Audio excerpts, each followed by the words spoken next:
नमस्कार दोस्तों, दैनिक रोजगार समाचार पेपर की 11 फटाफट बड़ी खबरों में आपका स्वागत है। 11 फटाफट बड़ी खबरों को देखने से पहले आपसे गुजारिश है कि देव एकेडमी को सब्सक्राइब जरूर करिएगा मित्रों। वीडियो अच्छा लगे तो लाइक शेयर कमेंट करना न भूलिएगा मित्रों। हाई कोर्ट की लखनऊ बेंच ने प्रदेश के 69,000 सहायक अध्यापकों की भर्ती प्रक्रिया मामले में राज्य सरकार की ओर से दाखिल 3 विशेष अपीलों पर अपना आदेश सुरक्षित कर लिया है। अपीलों में एकल पीठ द्वारा 3 जून को पारित अंतरिम आदेश पर रोक लगा जाने की मांग की गई है। सोमवार को अपील के आह्वान पर अंतरिम आदेश पर रोक लगाने की मांग पर न्यायालय ने समक्ष दोनों पक्षों ने बहस की। न्यायमूर्ति पंकज कुमार जायसवाल व न्यायमूर्ति दिनेश कुमार सिंह की खंडपीठ ने राज्य सरकार के परीक्षा नियंत्रक प्राधिकरण की ओर से दाखिल विशेष अपील व सोमवार को ही दाखिल 2 अन्य अपीलों पर सुनवाई की। परीक्षा नियंत्रक प्राधिकारी की अपील 5 जून को दाखिल की गई थी। यह 9 जून को सुनवाई के लिए सूचीबद्ध थी, पर सरकार की ओर से मामले को आवश्यक बताते हुए सोमवार को ही सभी अपीलों पर सुनवाई की गुजारिश की गई, जिसके बाद वीडियो कॉन्फ्रेंसिंग के जरिए सुनवाई हुई। 69,000 सहायक शिक्षक भर्ती की प्रक्रिया के मामले में सरकार ने एकल पीठ के 3 जून के आदेश को चुनौती देते हुए तर्क दिया कि यह आदेश मनमाना है। कहा गया कि एकल पीठ ने प्राधिकरण की दलीलों पर गौर नहीं किया। एकल पीठ ने अंतरिम आदेश जारी कर दिया, जबकि याचिका की पोषणीय नहीं थी, क्योंकि 8 मई 2020 को जारी परीक्षा परिणाम के सभी सफल अभ्यर्थी को याचिका के पक्षधर नहीं बताया गया था। सरकार की ओर से बहस करते हुए महाधिवक्ता राघवेंद्र सिंह ने यह भी दलील दी कि परीक्षा परिणाम आने के बाद 3 जून को से काउंसलिंग प्रारंभ होनी थी। ऐसे में एकल पीठ को दखल देने का कोई औचित्य नहीं था। सुनवाई के समय एक अभ्यर्थी ने वरिष्ठ अधिवक्ता LP मिश्रा ने अपनी अपील के खिलाफ अपना जवाब दाखिल कर दिया, जबकि बेंच ने अन्य वरिष्ठ अधिवक्ता HGS परिहार, असित चतुर्वेदी, JN माथुर व सुदीप सेठ को मंगलवार सुबह 10 बजे तक लिखित जवाब दाखिल करने का समय दिया गया है। एकल पीठ ने 3 जून को रोक लगाई थी। एकल पीठ ने एक साथ 31 याचिकाओं पर सुनवाई करते हुए 3 जून को अंतरिम आदेश जारी किया था, जिसमें एकल पीठ ने चयन प्रक्रिया पर रोक लगा दी थी। एकल पीठ ने यह आदेश प्रश्न पत्र में दिए गए विकल्पों की गड़बड़ी व फाइनल आंसर की में प्रथम दृष्टया मतभेद दिखाने पर पारित किया था। सही विकल्पों की स्पष्टता के लिए अभ्यर्थियों की आपत्तियों को 10 दिनों में यूनिवर्सिटी ग्रांट कमीशन UGC को भेजने का आदेश दिया गया था। 69,000 सहायक अध्यापक भर्ती परीक्षा में अनुचित साधन से पास करने वालों को धरपकड़ के बाद भी असंतुष्ट अभ्यर्थी परीक्षा रद्द कराने की मांग कर रहे हैं। सोशल मीडिया पर नए सिरे से भर्ती कराने की मांग उठ रही है। कुछ लोग भर्ती रद्द करने के लिए कोर्ट जाने की भी बात कर रहे हैं, लेकिन यह आसान नहीं है। नियमानुसार 10% धांधली साबित होने के बाद ही परीक्षा रद्द करने पर विचार किया जाता है। 72,825 शिक्षक भर्ती में भी उठा था यह मामला। नवंबर 2011 में शुरू हुई 72,825 प्रशिक्षु शिक्षक भर्ती के लिए प्रदेश में पहली बार हुई शिक्षक पात्रता परीक्षा TET में भी धांधली के आरोप लगे थे। तत्कालीन माध्यमिक शिक्षा निदेशक संजय मोहन की गिरफ्तारी भी हुई थी। मसला सुप्रीम कोर्ट तक पहुंचा था, लेकिन 10% से अधिक धांधली साबित नहीं हो सकी, इसलिए परीक्षा नियंत्रक निरस्त नहीं हुई और उसमें पास हुए 66,655 शिक्षक प्राइमरी स्कूल में पढ़ा रहे हैं।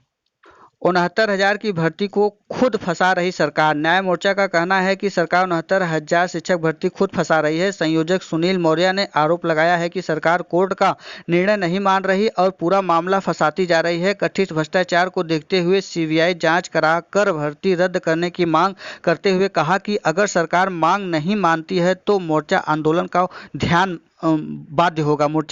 को बाध्य होगा। 69,000 सहायक शिक्षक भर्ती में अभ्यर्थियों से लाखों रुपए लेकर नकल कराने के आरोप में सोरांव पुलिस ने सोमवार को पूर्व जिला पंचायत सदस्य डॉक्टर कृष्णलाल पटेल समेत 6 को गिरफ्तार कर जेल भेज दिया। इससे पूर्व 2 अभ्यर्थी समेत 5 को पुलिस ने जेल भेजा था। पुलिस का कहना है कि अभी इस फर्जीवाड़ा में शामिल अन्य आरोपियों की तलाश की जा रही है। नामजद आरोपी मायापति अभी फरार है।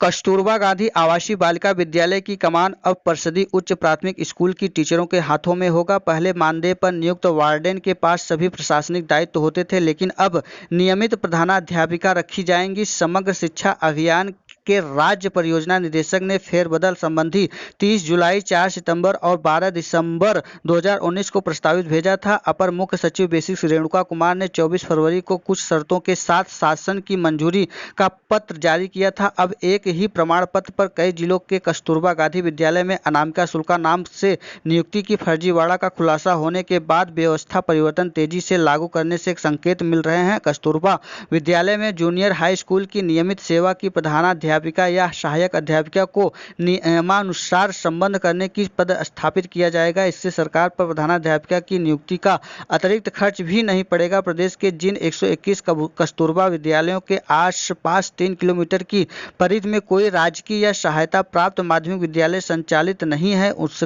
उसमें कक्षा 9 से 12 तक की अतिरिक्त कक्षाएं संचालित की जाएंगी। शिक्षिकाओं के पद स्थापन की व्यवस्था संविदा के आधार पर 11 माह 29 दिन की होगी, अर्थात पूरे साल भर में एक दिन का नहीं होगा।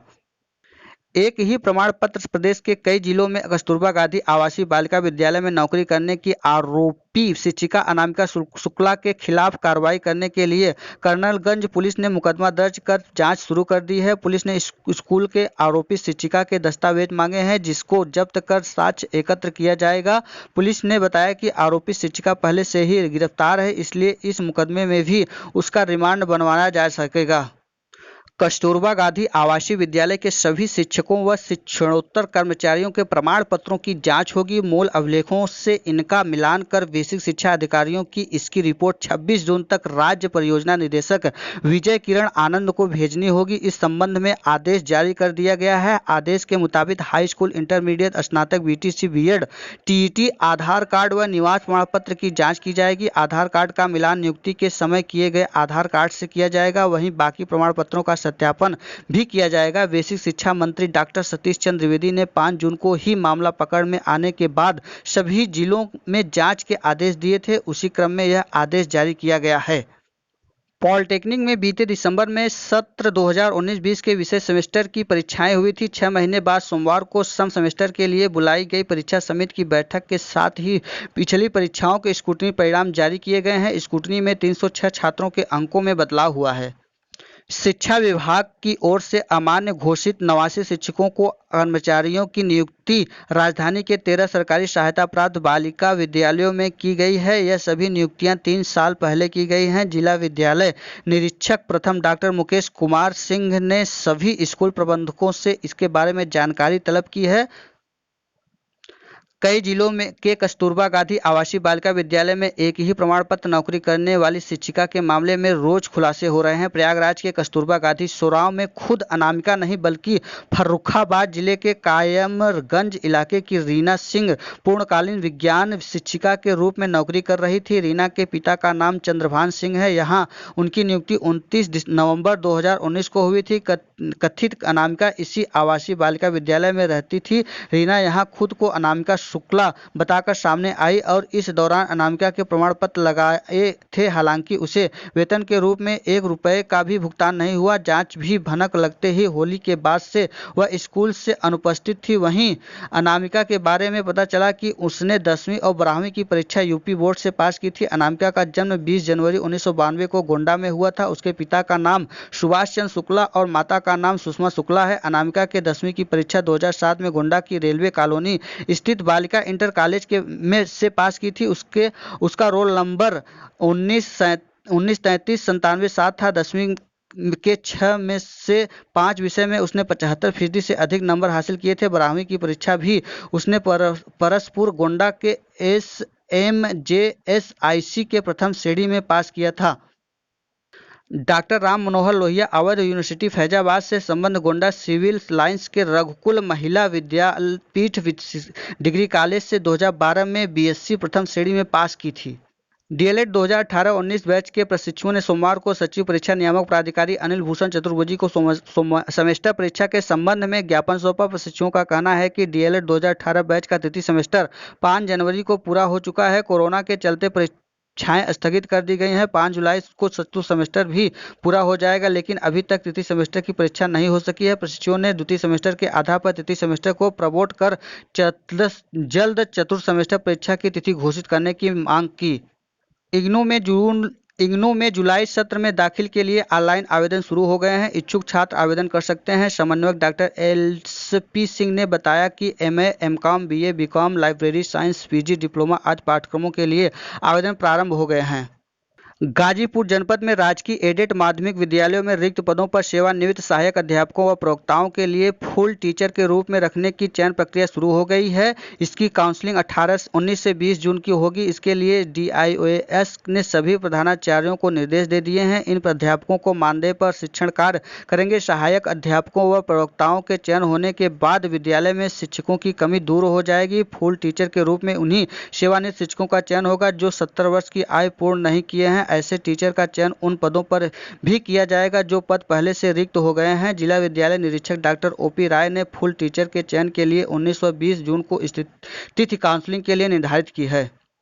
बेसिक शिक्षा परिषद ने अनुमानित विद्यालयों में पिछले एक साल में हुए नियुक्ति की फाइल खुल सकती है। नियुक्तियों की नीति के बाबत प्रदेश शासन में शिकायत की गई है। जनपद में अनुमानित विद्यालयों में हुई थी नियुक्तियां प्रक्रिया की प्रदेश शासन में की गई है शिकायत।